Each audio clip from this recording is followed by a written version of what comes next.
Hola, muy buenas tardes. Gracias Álvaro por la asistencia técnica.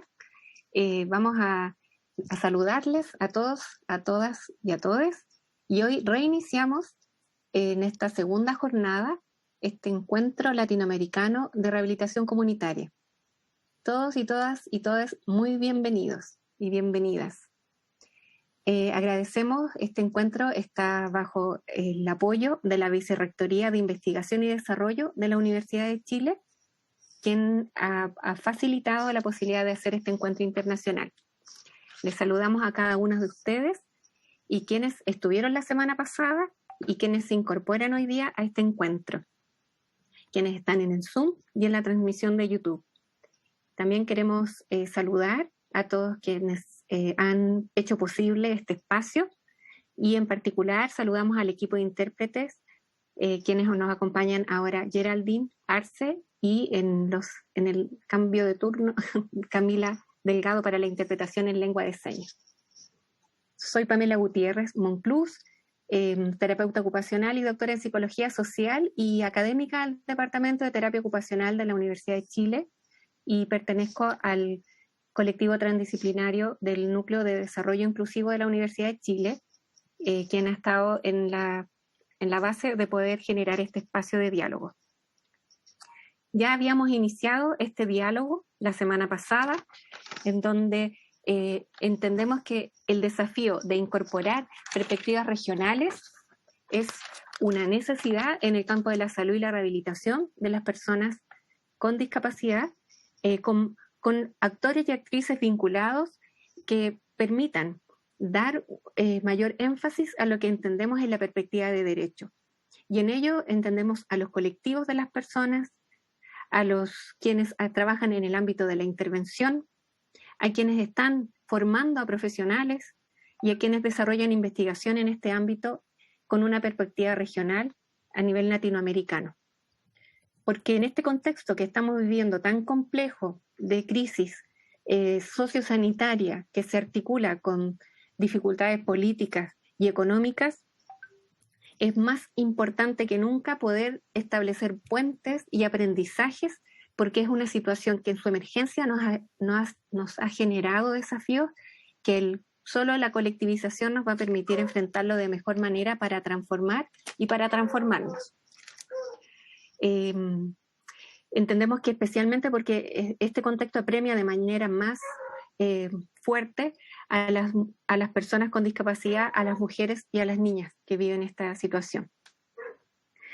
También vemos valor en la posibilidad de dialogar este espacio con una perspectiva regional para poder transformar, como decía anteriormente, y generar puentes de diálogo y avanzar hacia una cultura de mayor dignidad y de respeto a todas las formas de expresión de nuestras experiencias vitales. Es por esto que nos hemos estado reuniendo a la luz de este encuentro y hoy día les quería contar que, agradeciendo mucho su presencia y compañía, tenemos una segunda jornada que se va a desarrollar, que ya desarrollamos, voy a decir, en la primera jornada un pequeño recuento sobre los desafíos en América Latina en materia de discapacidad, que lo pudimos revisar,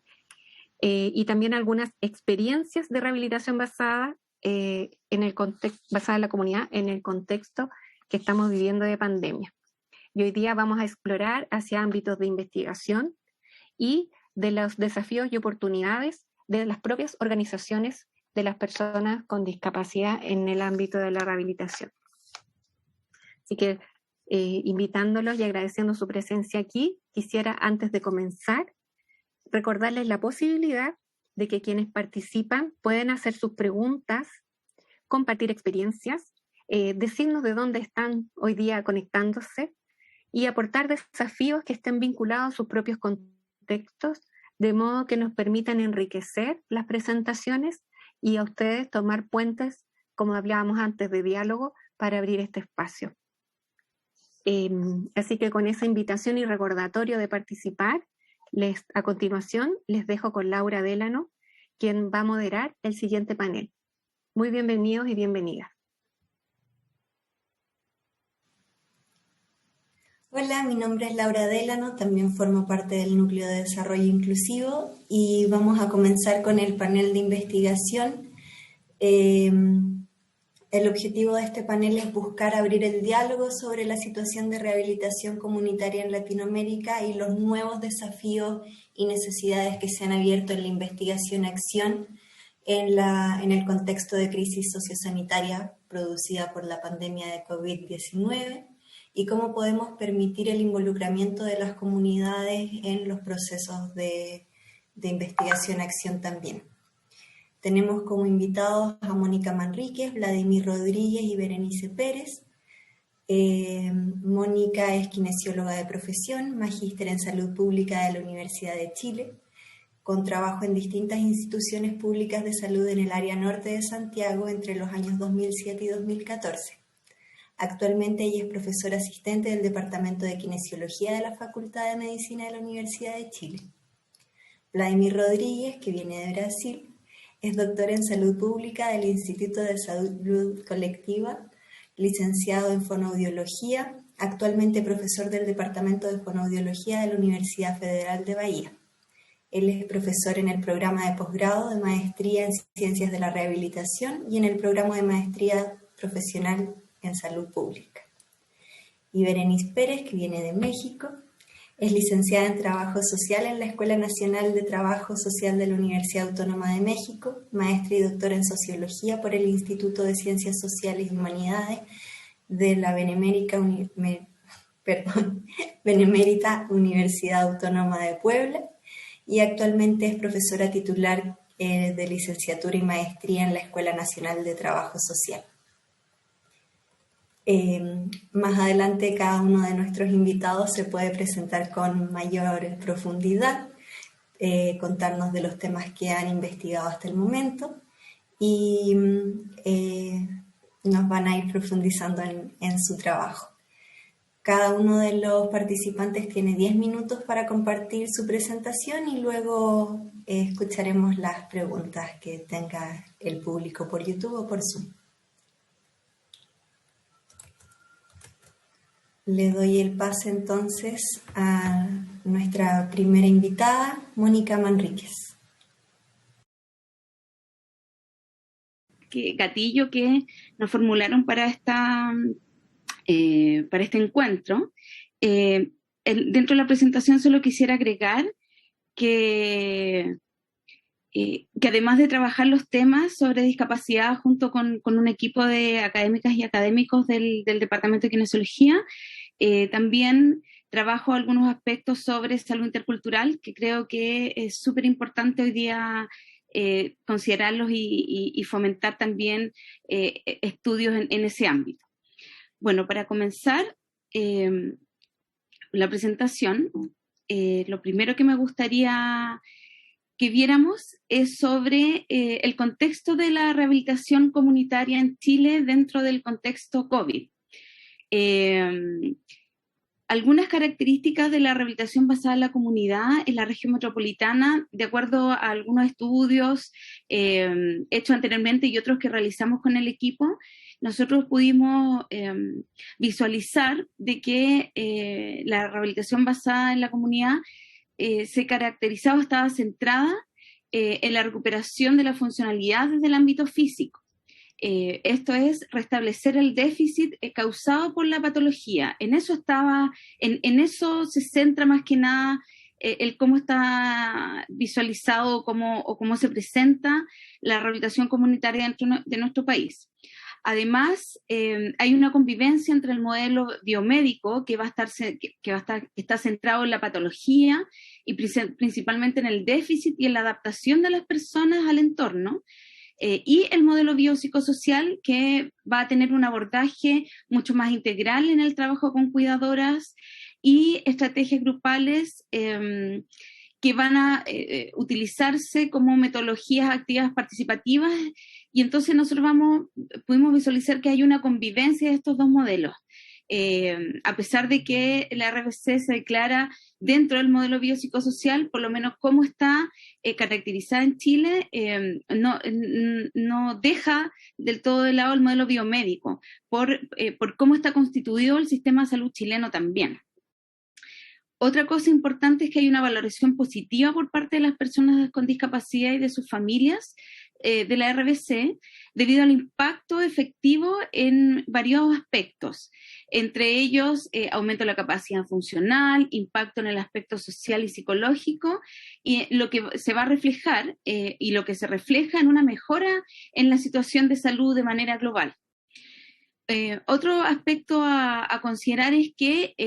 a pesar de la valoración positiva por parte de las personas con discapacidad y sus familias, en el estudio que nosotros hicimos, que además involucraba a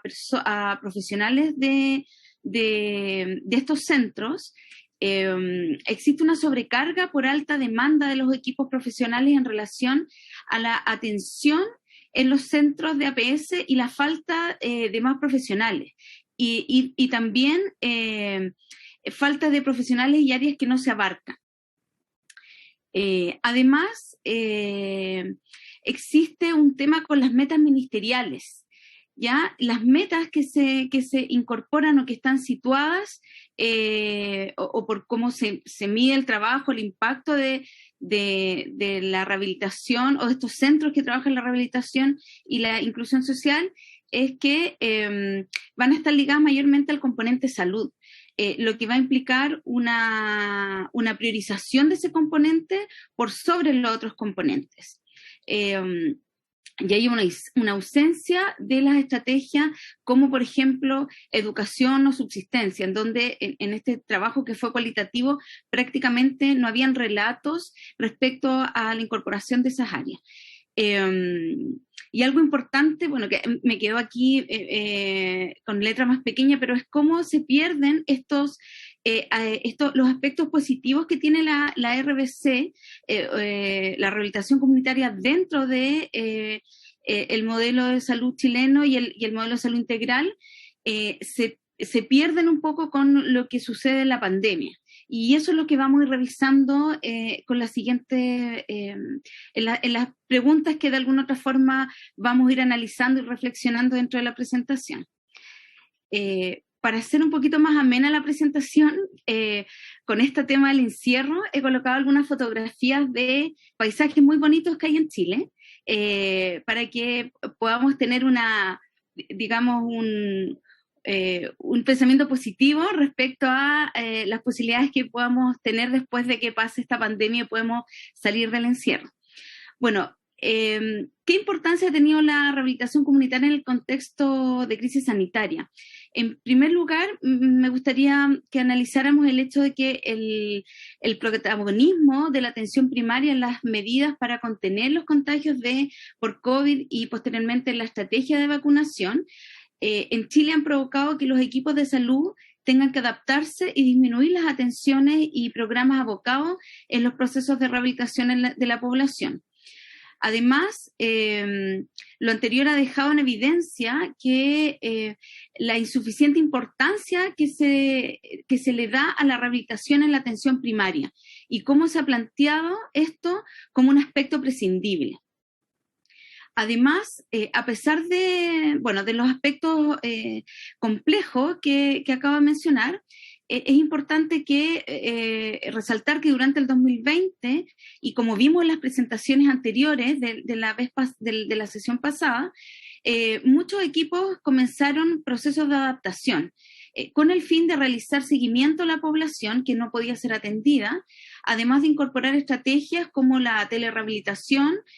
para suplir en parte la falta de atención. Sin embargo, queda pendiente evaluar la equidad de esta medida y las brechas que genera. Porque la gran mayoría de la población no tiene un acceso óptimo a los dispositivos tecnológicos para poder conectarse de una manera satisfactoria. Además, diversas experiencias reflejan el compromiso e involucramiento de los equipos de salud de atención primaria con los territorios y su población, que ha permitido que exista una priorización por la preocupación y atención de la población con discapacidad con mayores grados de vulnerabilidad. Y además es importante rescatar estas experiencias como las que vimos la sesión anterior, como dije hace poquito, que es importante establecer cómo estas experiencias de adaptación permiten generar evidencia para procesos o para sobrellevar la crisis en lo que queda de pandemia, digamos, o hasta que se termine esta situación que estamos viviendo.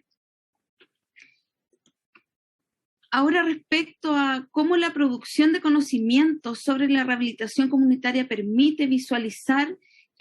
su importancia y el aporte en tiempos de crisis, aquí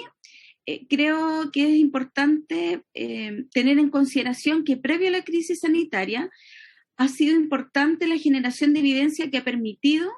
caracterizar y explicitar la importancia de la rehabilitación comunitaria en los diversos contextos nacionales, teniendo claro o dándole mucha relevancia a cuáles son sus fortalezas y debilidades. Si nosotros sabemos cuáles son las fortalezas y debilidades, vamos a tener claro de alguna otra forma cómo estamos mejor preparados para sobrellevar momentos de crisis. Además, es fundamental que la generación de conocimiento fomente la sistematización de experiencias que muestren cómo las comunidades y los equipos de los intersectores han logrado mantener las estrategias de rehabilitación e inclusión social en los distintos territorios. Es decir, cómo han sorteado los momentos de crisis y cómo el compartir estas experiencias va a permitir que exista una ganancia entre centros comunitarios, entre las comunidades y también, por qué no decirlo, para las personas que les toca implementar las políticas públicas relacionadas con la rehabilitación. Por último, también es importante que la capacitación en el uso de tecnología en este periodo de crisis y la generación de nuevas estrategias tecnológicas han podido aportar como estrategias de adaptación en los momentos de crisis. Es importante saber de qué manera los centros educacionales, como universidades o los centros de estudio, contribuyen o han contribuido apoyando con este tipo de capacitación o con la incorporación de tecnología o de estrategias tecnológicas nuevas.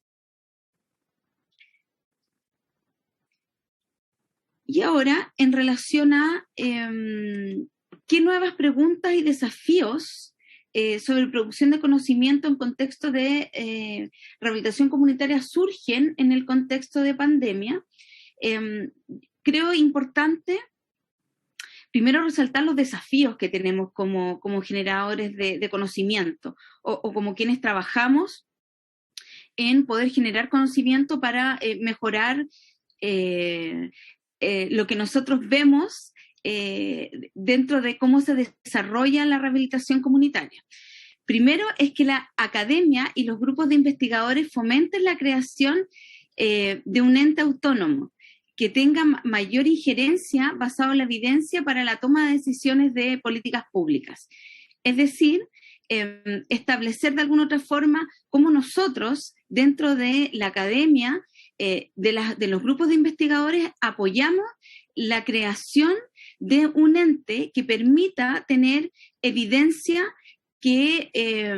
o tener mayor injerencia basado en la evidencia. Y no solamente en lo referido a tomas de decisiones netamente circunscrito en lo económico o en lo político. También creo importante evidenciar la sobredemanda de los equipos, que mencioné en el primer punto dentro de la contextualización. Cómo los equipos están sobrecargados, y esta sobrecarga que ya ha sido evidenciada y el aumento de carga que se va a producir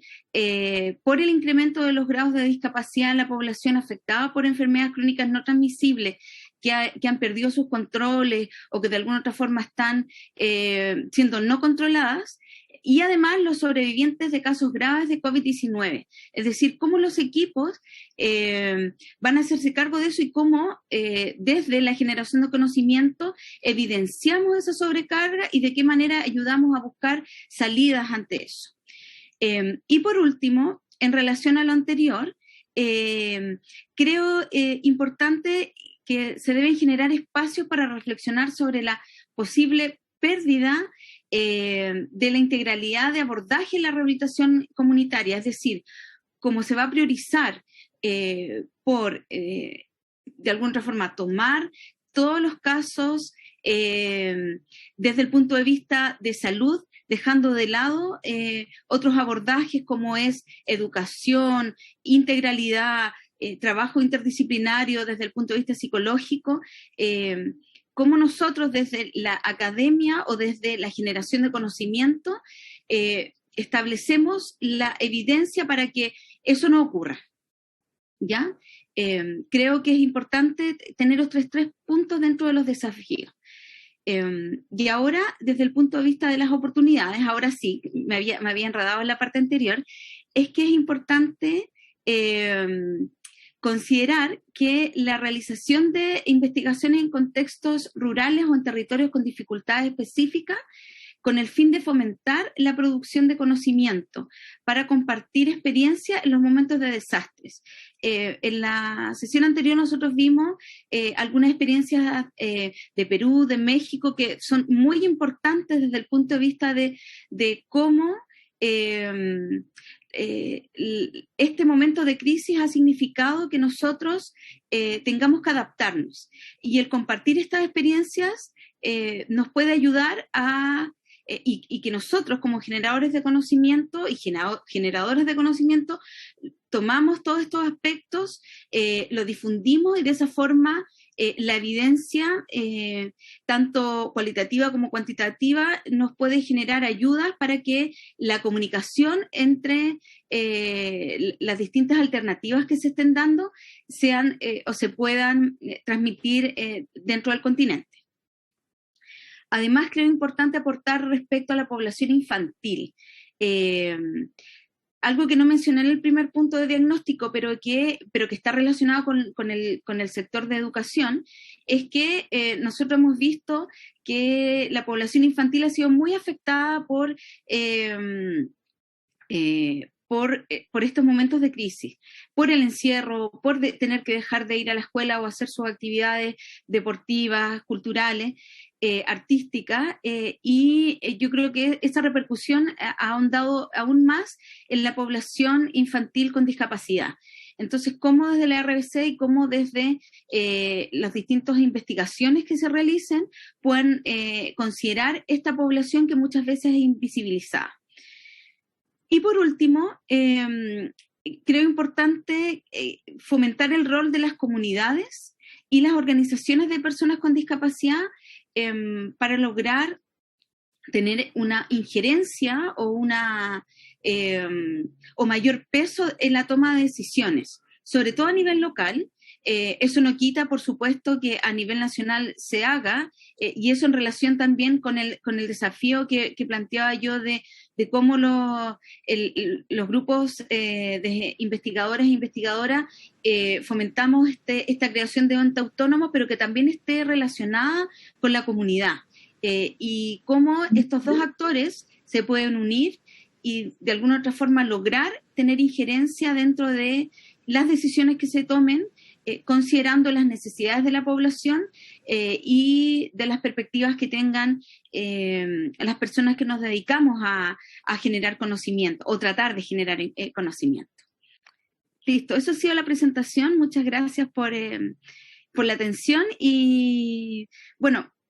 creo que si surgen preguntas me imagino que van al final. Exactamente, vamos a esperar que en el chat aparezcan preguntas en YouTube o en Zoom. Y si no, vamos a realizar las preguntas que preparó el equipo de organizador. Ok, muchas gracias.